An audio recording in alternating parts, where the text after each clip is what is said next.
All right, folks, welcome to another demo roundup. We've got an esteemed crew of half a dozen product managers from PagerDuty here with me today. Before we dive into things, just got a few notes to cover. So thanks for joining and tuning in. We will be covering a few forward-looking things here.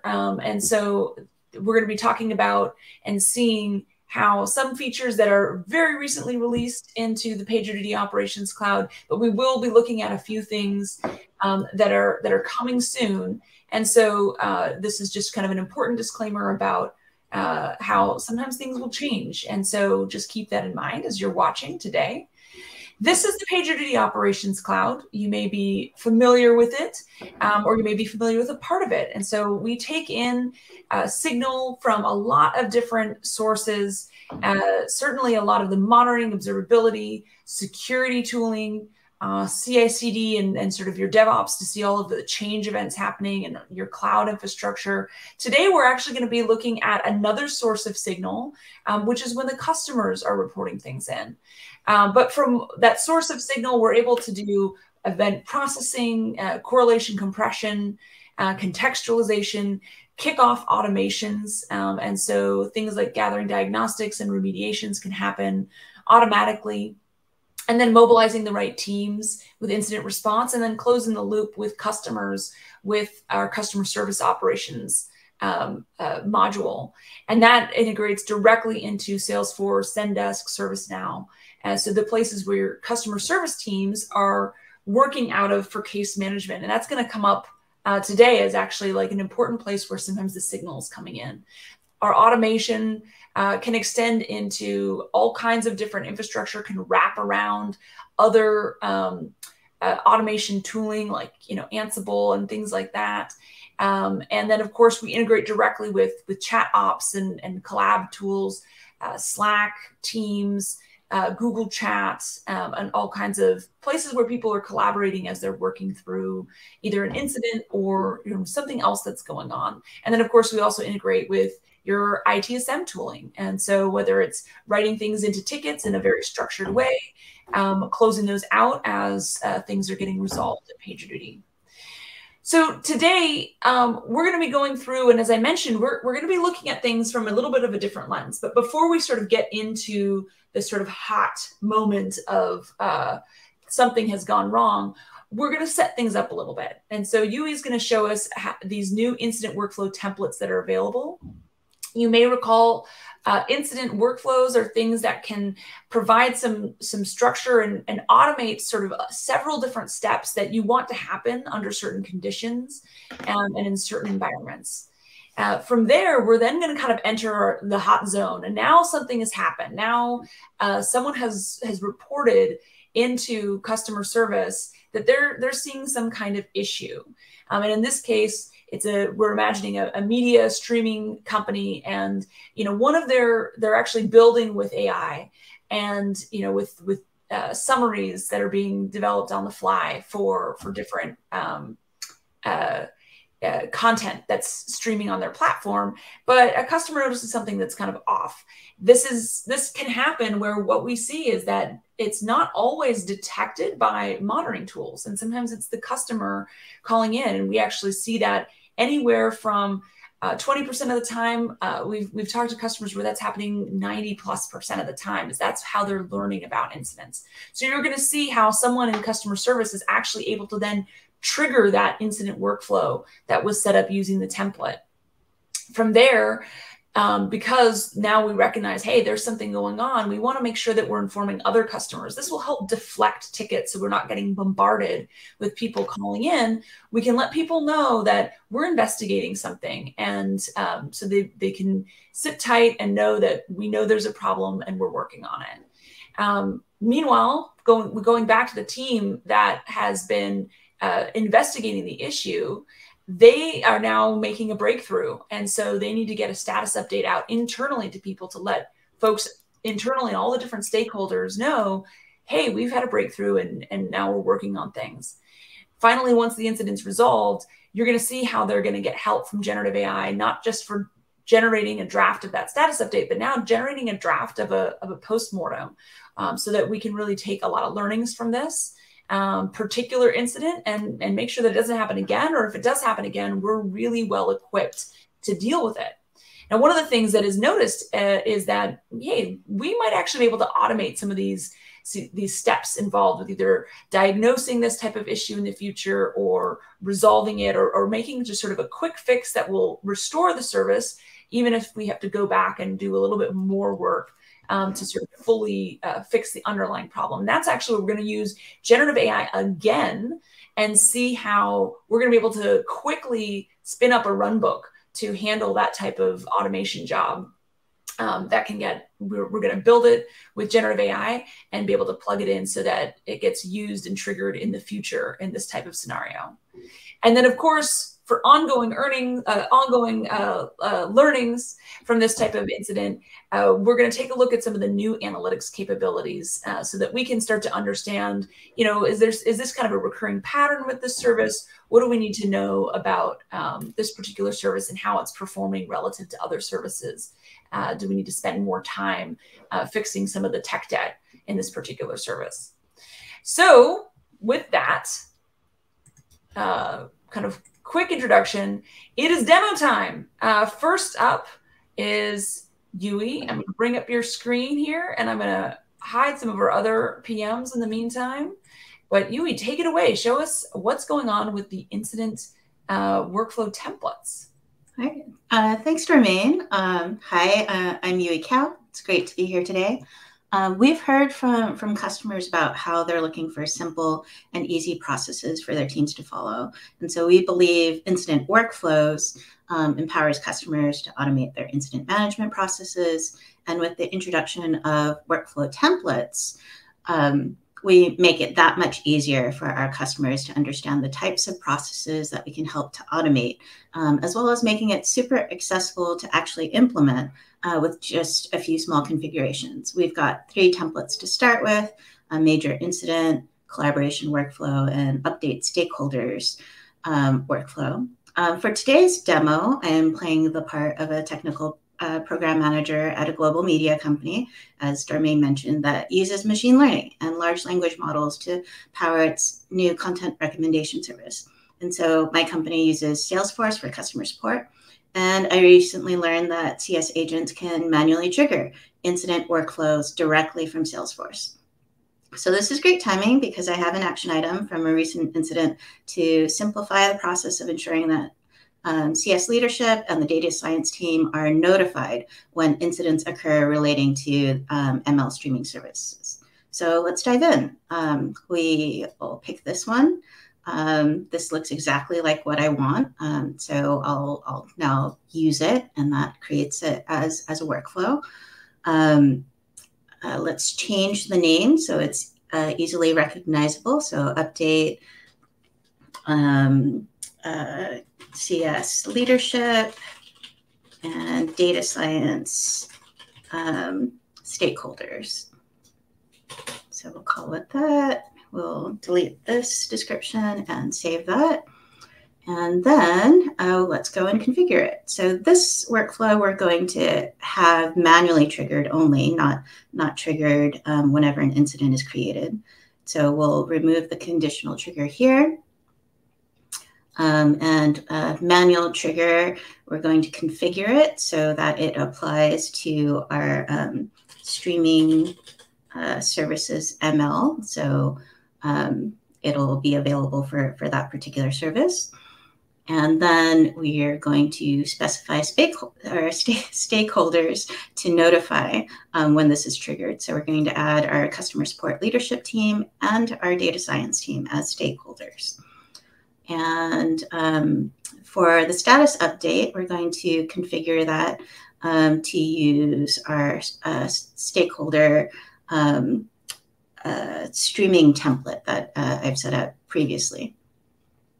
So with that, we can save it, and that's all you need to do to set up this workflow. And I'm pretty happy with how that works, and so I'm going to publish it.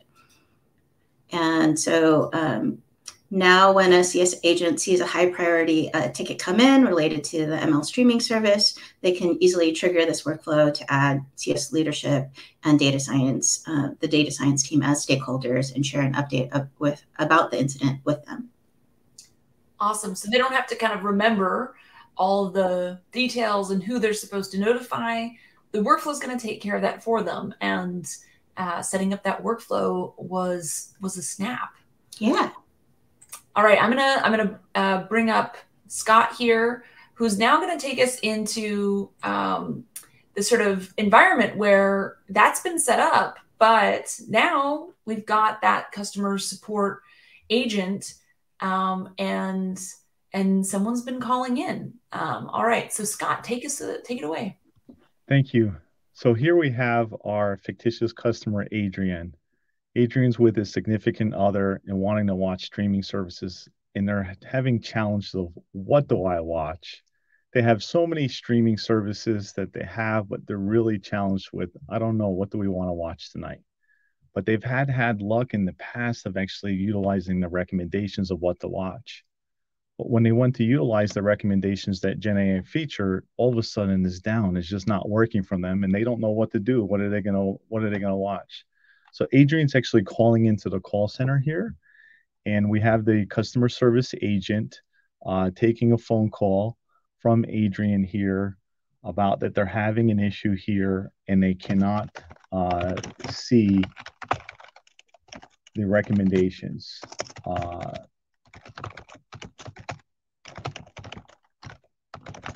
And it's not working, and they don't know what they're going to do to watch tonight. So the agent here, the CSR, submits the actual case itself. The case has now been created in Salesforce, and as mentioned earlier here, if we take a look within PagerDuty here, within a few seconds we'll do a refresh. Now normally sometimes this would go from a tier 1 to a tier 2, but I'm just playing the same role here.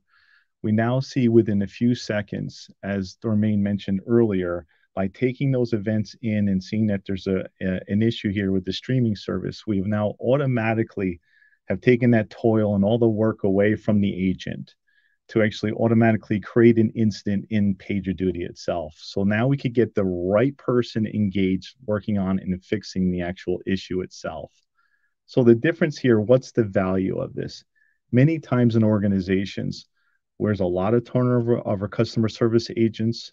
They're very large organizations that have multiple product teams.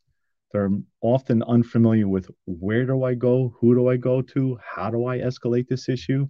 And really what that results in is typically a delay of many, many minutes of getting that actual issue to the right team to fix it, because ultimately these customer service teams cannot fix this. So this here automated within a few seconds that helps them protect their SLA and also improve their customer experience. Let's just imagine now, not only is Adrian having an issue, Adrian's called back in, now the entire site is down.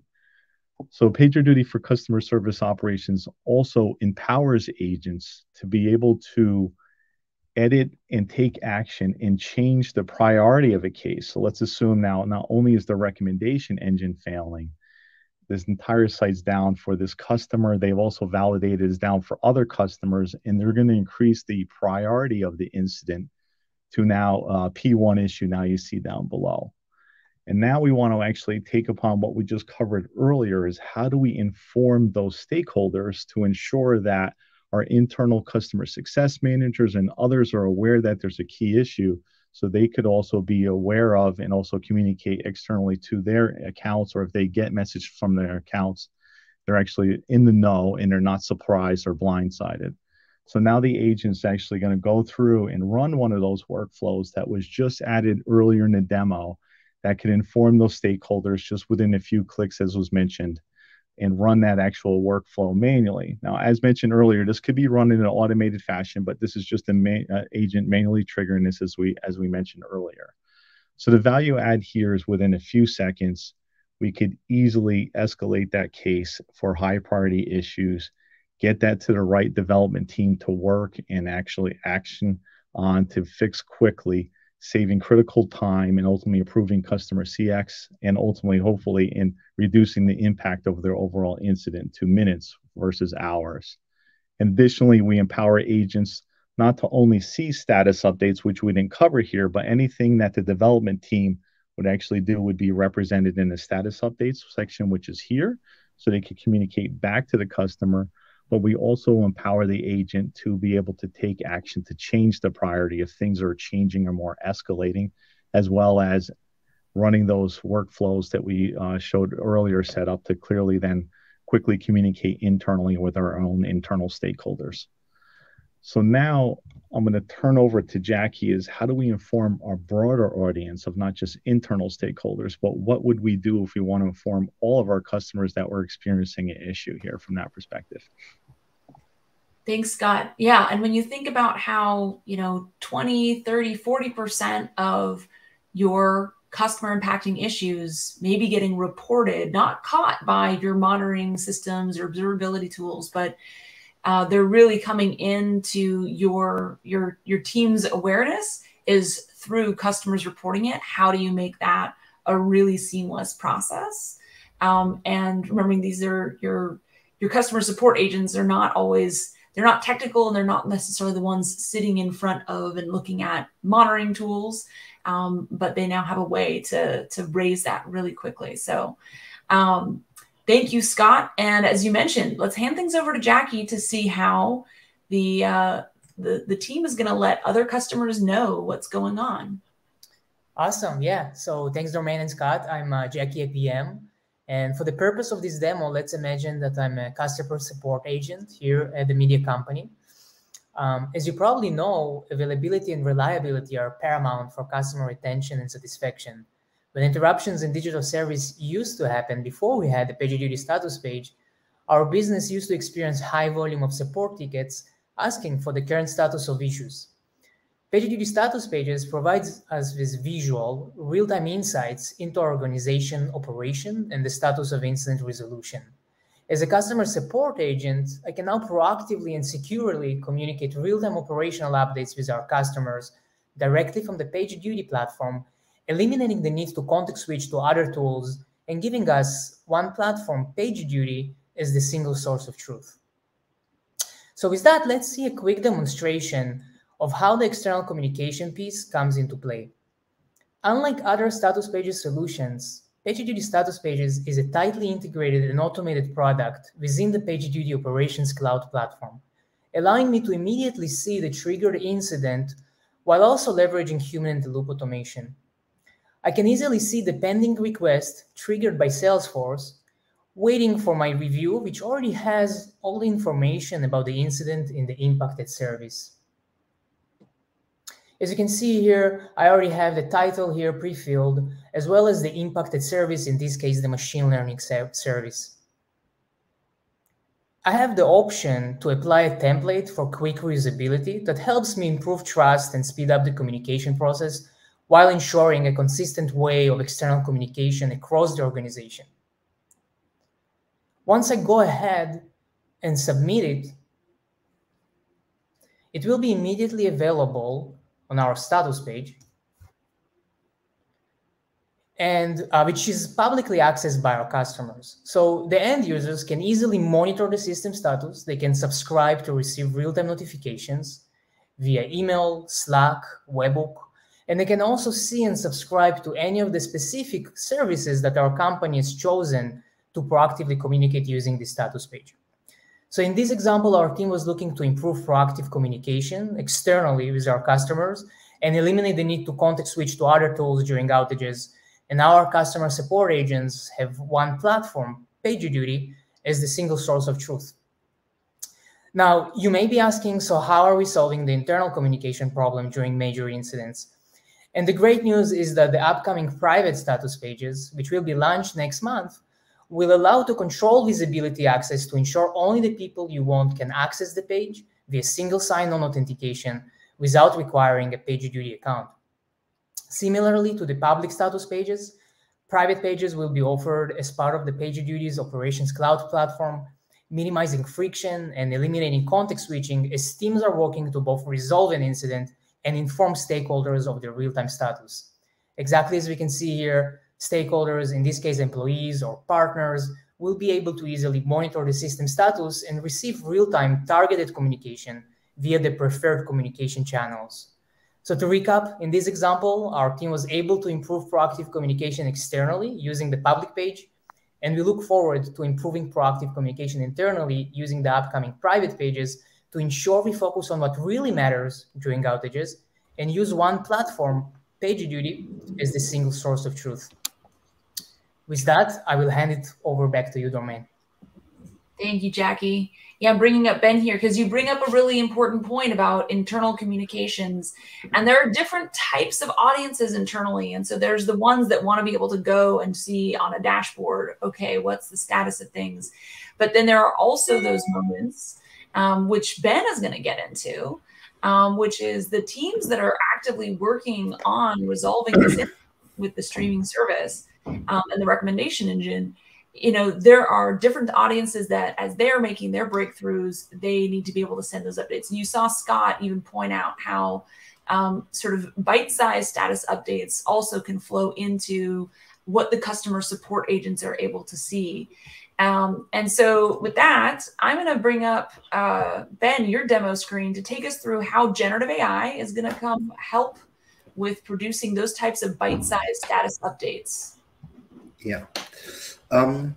Generative AI status updates. It's a new feature which we will show you today. It's in a preview or early access. So if you're interested to get access to it, we have a wait list, or reach out to our salesperson, and we will enable it for you.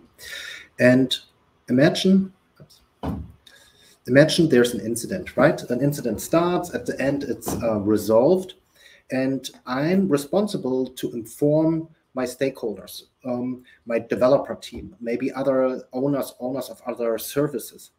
And between an incident which is acknowledged and resolved, a lot of communication is actually happening on the PagerDuty side, but also in Slack channels or MS Teams or other communication tools.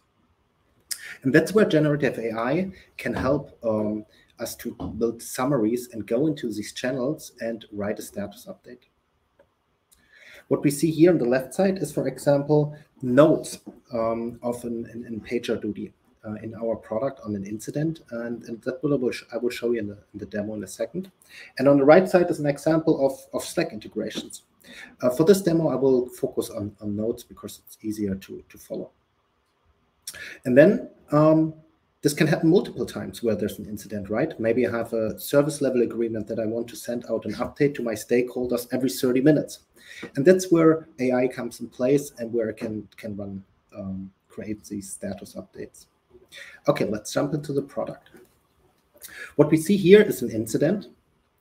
And here on the right side, these are notes. You can imagine it like a conversation I have between me and a colleague. And we are taking this information here, and we are also taking the information which is down here in the timeline.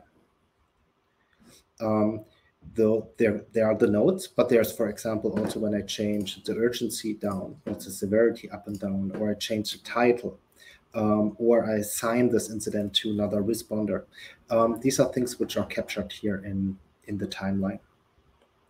Now, 30 minutes are over. I want to send out the first update. So let me update my colleagues. We have here in the action menu a send status update.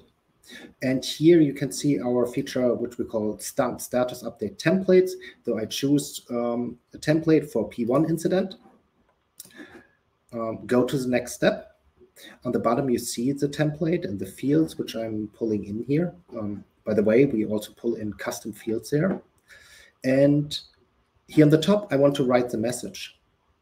And oh, what happened in the last 30 minutes? There was a lot of conversation in Slack and in the notes.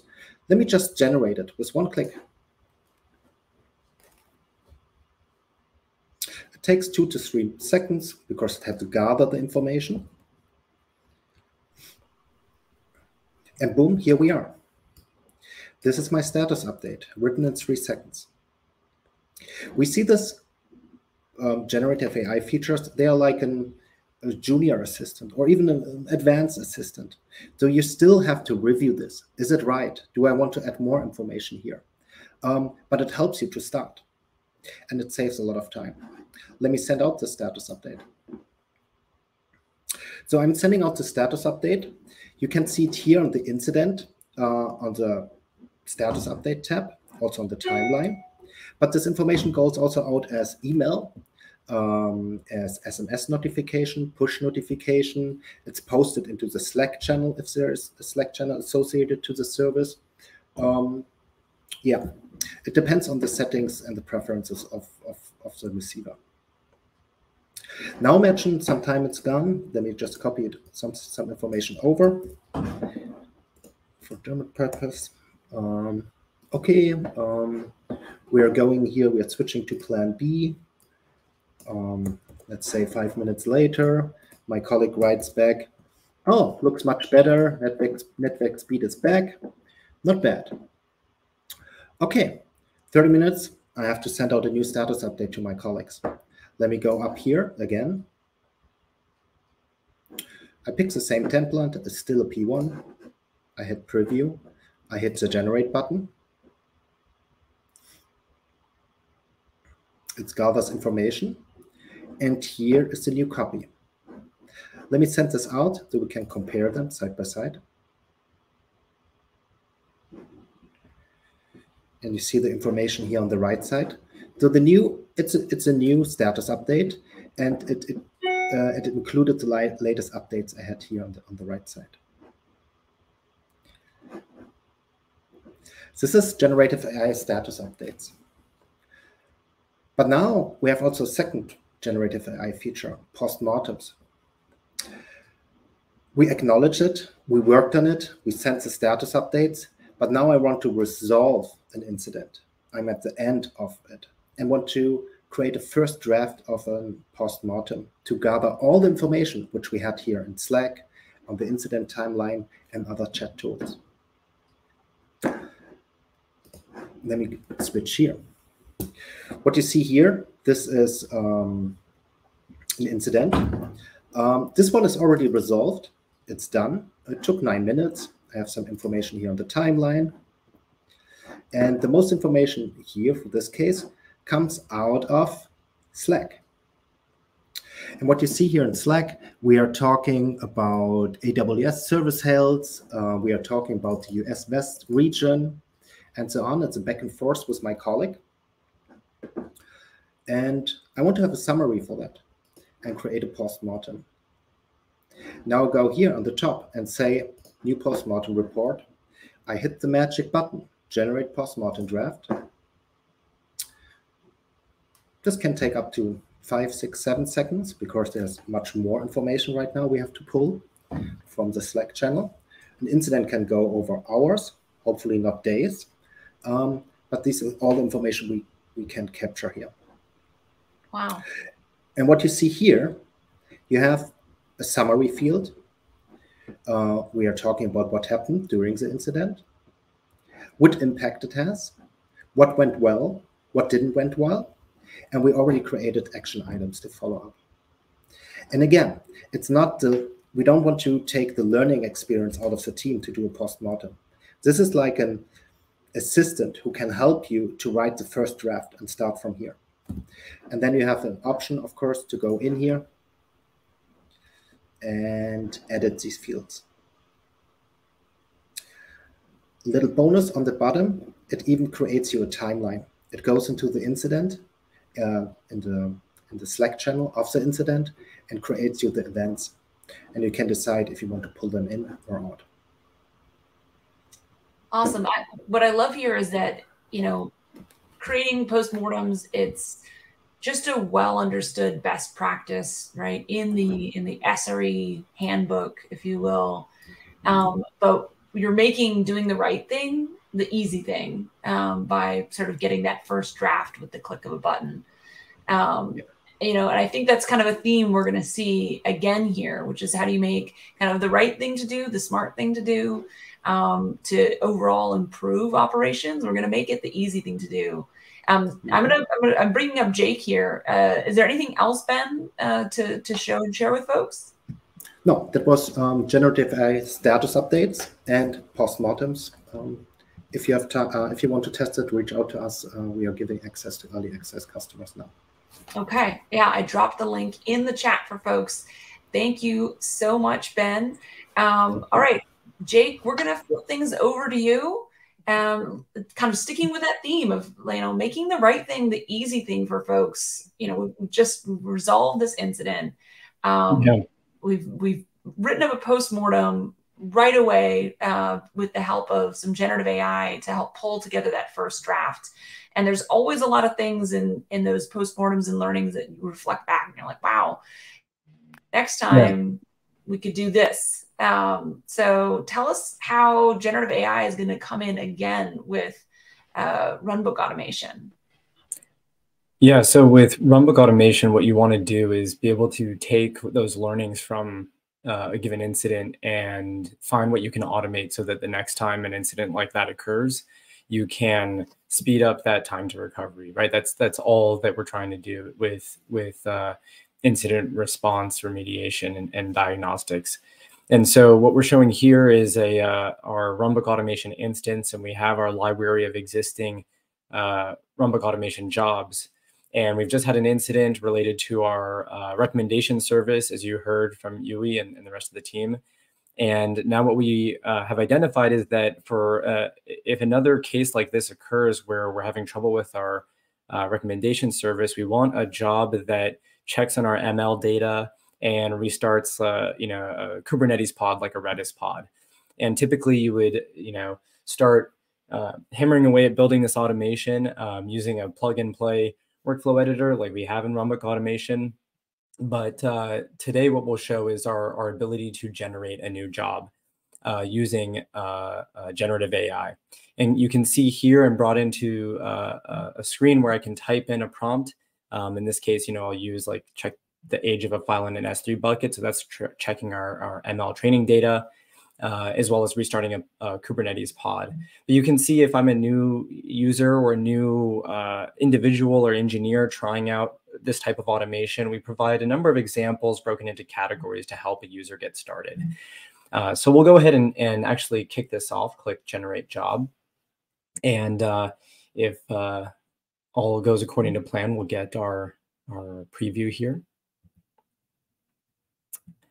Great. So what you see here is a preview of this job. And what you can see that was created was a baseline template for this type of automation. We see multiple steps. One is allowing us to check on the files in S3, get the age of that file, and then restart the Kubernetes pod. And it added some metadata here. If I'm happy with it, I can continue to the job editor. If I want to change the prompt, then I can obviously change the prompt up here. But we'll go ahead and continue to the job editor, and this will take us into our classical workflow editor.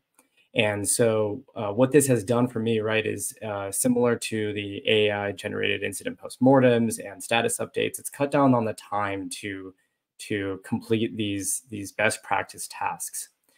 So we'll go into the workflow editor, and we can see what it's created is our input options, the input parameters that we would need for this type of automation, the actual automation steps. I can move these around. I can modify them as need be. And once I'm happy with that, I can go ahead and click Create Job. And now what we see here is the self-service interface for this type of automation, where a user can come into a runbook automation interface, type in the input parameters, click on Run Job Now, and this significantly cuts down on the time to restore service. And we can, again, see some of the metadata around prerequisites for running this job, and a note that this is assisted by generative AI, and that best practice is to look it over and test it in a non-mission critical environment initially. But this is getting us most of the way there. What really gets us all the way there is making this type of automation either event triggered, so that we don't actually need to involve a human, or if we do involve a human, make it as easily accessible to them as possible. And when it comes to operating during an incident, that means making it available to them through the PagerDuty web app or the PagerDuty mobile app. And that is as easy as a couple of clicks. And so we'll jump into PagerDuty incident response. And in automation actions is where we are able to effectively publish these runbook automation jobs and make them available to our first responders. So I'll click Add Action, and I will use our prod-eng runbook automation instance, which is where we created this automation. And I can then search for the name, which was in this case was multi-step job. We didn't change it, but we'll change it in the future. Let's see it here.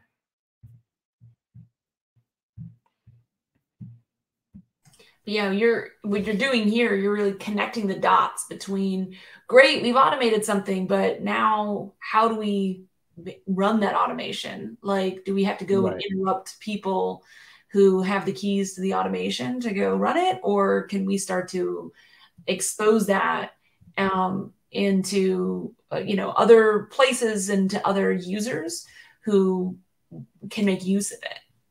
Exactly. So here we can say, this is our check ML training data and bounce K8's pod. And here we can see the description is filled in from what we saw on the runbook automation side that was, again, provided to us by GenerativeAI. And we want this to be available on our streaming services and to the various teams that would be on call for this type of service. And I can click next, and if there are arguments to be passed in from the alert.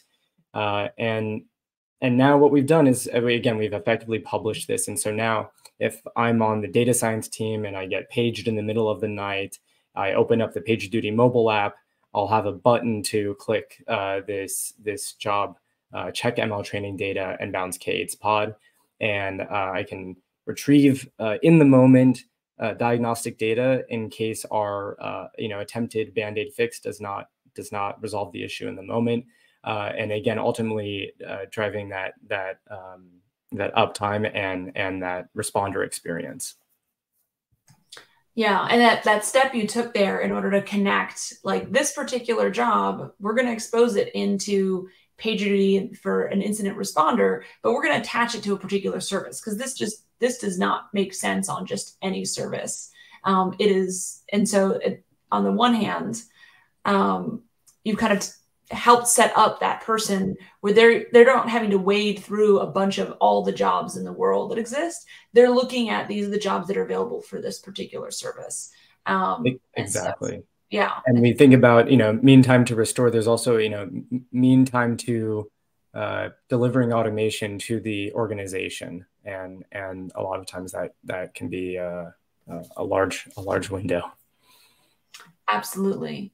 All right. Well, in terms of next steps, we're going to bring up Anojan, who is going to help us talk about how, now that we've sort of taken a lot of actions right there in the heat of the moment, because we've developed a postmortem right on the spot, instead of it being like, hey, let's try to get this postmortem done in the next week or something. It's like, we've drafted it. And we've then even figured out, like, hey, how do we automate some of these remediations and steps that we could take if this happens again? Because it's been made so easy with generative AI, we now have that ready to go. But there's still maybe other learnings that we have from a particular incident. So I'm going to hand things over to Anojan, who's going to show us how some updates that have come into PagerDuty's analytics capability are going to help with this as well. Are you able to put this into slideshow mode so it's just a little bit bigger, Anojan?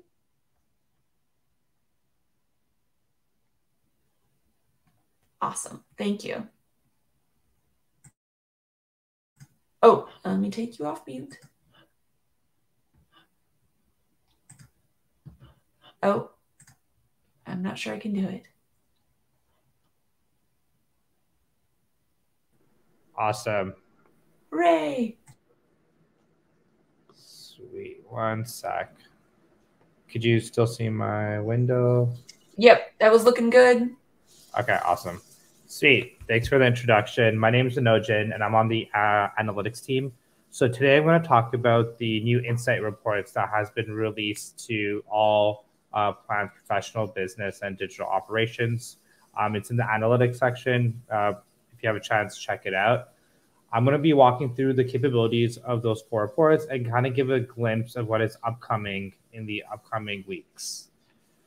So the reason why we want to use analytics is to answer multiple customer questions that you guys might have, from team health and responder health, from looking at your sleep, off-hour interruptions, to really looking at how quickly incidents are acknowledged and resolved to minimize that customer downtime. We also want to be able to measure against other services and EP policies and make sure our schedules are optimized. So I'm going to jump in straight into the reports. So today we were looking at the streaming service. The first question I have as a team manager on this team is, how was my incident volume over time in the last 30 days? So when I kind of look at my incident volume, I noticed that there was a peak of 14 incidents at this time. So I can now drill down into the details of this incident and see who was working on them from the added responder view. I can also organize my instance based on the time to acknowledge or time to resolve. And from this kind of point of view, I noticed that these 2 incidents specifically took a very long time to resolve, and I could dig into the details and look at the postmortem report to understand why. Another piece I want to do is I want to be able to compare the service that I'm in charge of to other services that other team managers are working on. So going to the service performance report, it gives me a view of looking at multiple services in one glimpse. So when I select all services over here and I scroll down to the table, I could see how many instances the service I'm in charge of has compared to others. So when I kind of quickly look at that number, the streaming services has 20 incidents, which is around, which is not the highest, but there's other metrics that would kind of give me more perspective. So I want to make sure the time to acknowledge is low on the instance on the service that I'm in charge of. So when I look at the time to acknowledge, it is 2 minutes and 23 seconds, which seems much lower than others. I can also visualize that and see how the MTTA is a lot lower than the other services that have incidents. This could be due to the workflows and process automation that was done for this service. So now this inclines me to make sure those other services have these functionality too. As a team manager, every month, I like to update my escalation policy and look at my team health. When I look at my escalation policy report over here, I could dig into how many incidents occurred, how many escalations actually occurred with that EP, and I could make changes to minimize the amount of escalations to ensure that escalation policy is effective. I could also look at how many interruptions the responders on the escalation policy had, and most of all the interruptions happened during work hours, and the sleep hour interruptions seems low, which is great. To dig into, before I have my one-on-ones with my team, I really want to understand their workload in the last 30 days. So kind of looking at all the members on the streaming service team, see which of these responders was disturbed during off-hour and sleep hour. And for the next schedule, I could try to make sure they have a less workload. So looking at who had the most off-hour interruptions, I could... Okay, we might have a little bit of a network delay there. I think we kind of lost you for just a moment, Anojan. If you want to go back, you were talking about how you can see, the escalations were happening during business hours. Awesome. Could you hear me now? Is everything clear? Everything seems good. Awesome. Just taking a step back, looking at the escalation policy. As a team manager, I update my escalation policy like every month to ensure I'm minimizing the amount of escalations I have to make sure my escalation policy is efficient. So this is a report where you can look at your escalated incidents, and you can also compare it to other escalation policies and how they're working. So if I click the all escalation policies view, I can now see my escalated incidents right here.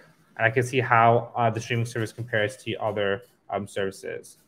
My last kind of job in my kind of monthly review is just ensuring my team is healthy. I could go to the responder report to do this.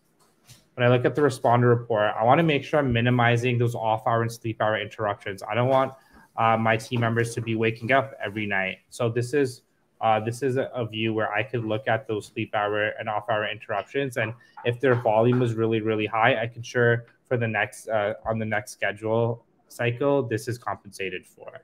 So this is kind of a glimpse of how you could use all these reports that report on a multitude of like facts on different dimensions.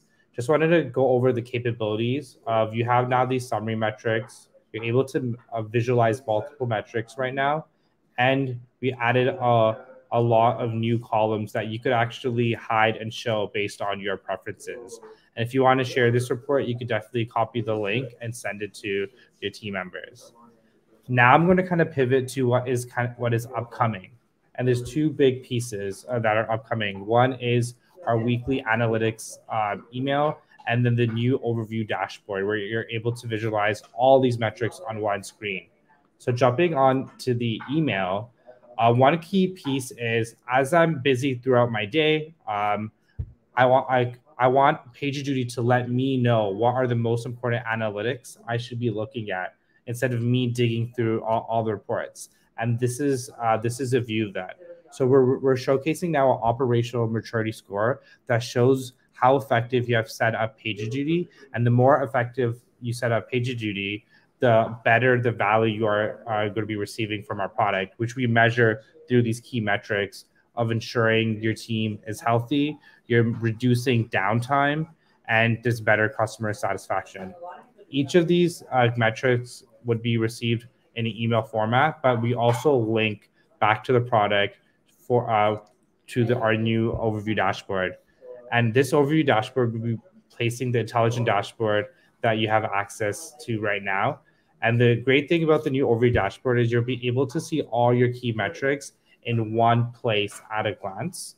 And we'll be able to break it down by those dimensions that you care about. And each of these widgets you see on this dashboard is connected to those reports that you're looking at. So that's it for the demo, but I would love to get feedback on the new Insight reports, and please reach out to support if you do have any trouble with the new reports. Thanks. Thank you, Anojan. Well, I'm going to bring folks back to just sign things off, and I do have a few kind of suggestions here for folks tuning in on some next steps. I'll drop these into the chat as well. Some links. First of all, if you have questions, comments, even feature requests, recommend you check out the PagerDuty community forum. The link is there. Great place to go. There is a place for feature requests, but also where you can ask questions about some of the new capabilities in the What's New section, and find other community help as well. I dropped in the link earlier to the wait list for those generative AI features. So you saw status updates, you saw postmortems, and you saw AI-generated runbooks. And so as the team is reaching out now to folks for being included in early access programs. So fill out that form if you want to have the team take a look and reach out to you. I also included a link to where we've published our sort of generative AI guidelines. So questions that certainly come up a lot in terms of how we're using data, and what you saw kind of a recurring theme in the way that these features work is the sort of notion of a human in the loop. So there's always an opportunity for someone who's a practitioner or an engineer. They're able to look at the draft of what's produced before and review it and ensure that it's fine before it gets published. Also, we have a couple other deeper dives into some of the capabilities that we're talking about today. Anojan was on a few weeks ago doing a What's New in Analytics. So if you didn't get enough in the last 5 minutes and you want to hear more, I recommend you checking that out. Same with Jackie. He was on a couple months ago, going really deep into a lot of new capabilities that are part of those status pages. So those are just a couple of useful links for you. And I want to thank all of our presenters today and thank everyone for joining us. But I appreciate everyone taking the time to take us through, and feel free to reach out with questions, jump onto the community forums if you have more questions that weren't answered today. Thanks, everyone. Thanks, everyone.